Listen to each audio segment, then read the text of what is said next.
Ilang baryo na ang nilibot namin, pero di kami pinabayaan ng Diyos. Bago po pala natin umpisahan, shoutout muna kay Hansel Cometa. Maraming salamat bossing sa suporta.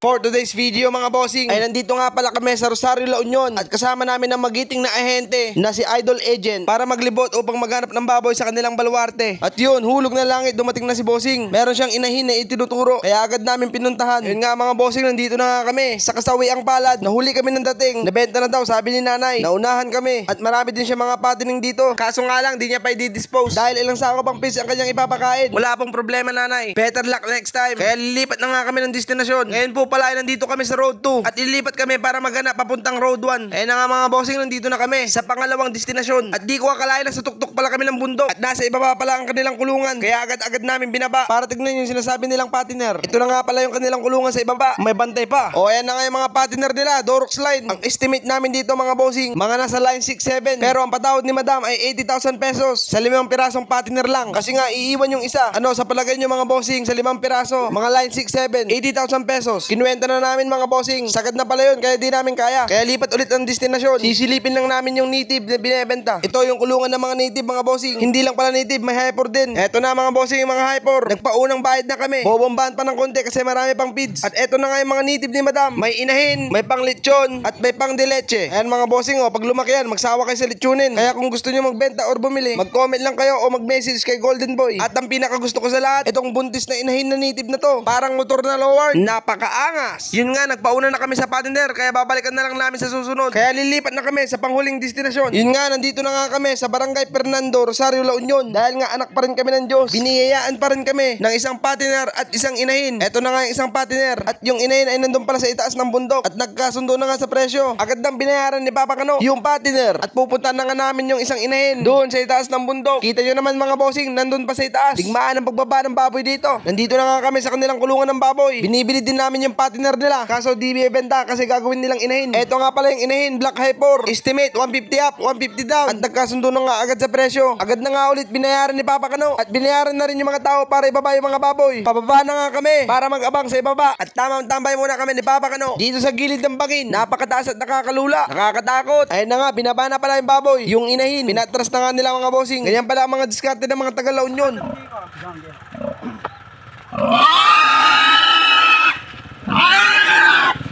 Oh, sige, sige. Sige, parang nila. Bitaw mo na yan. Bitaw mo na yung moto.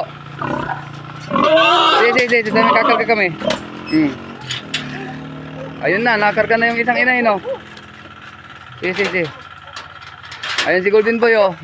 Peace out. Yan si Uncle, oh. Yung may-ari ng baboy na itim. Pati yung Oh. patining na isa dyan, anak niya. Ito yung anak ni Uncle, oh. Yun yung kapatid ni Idol. Dali na lang dyan, Idol. Oh, nagdidilig sila ng saluyot. Ayun, oh, nagdidilig, oh. Oh, yung isa na lang, boss.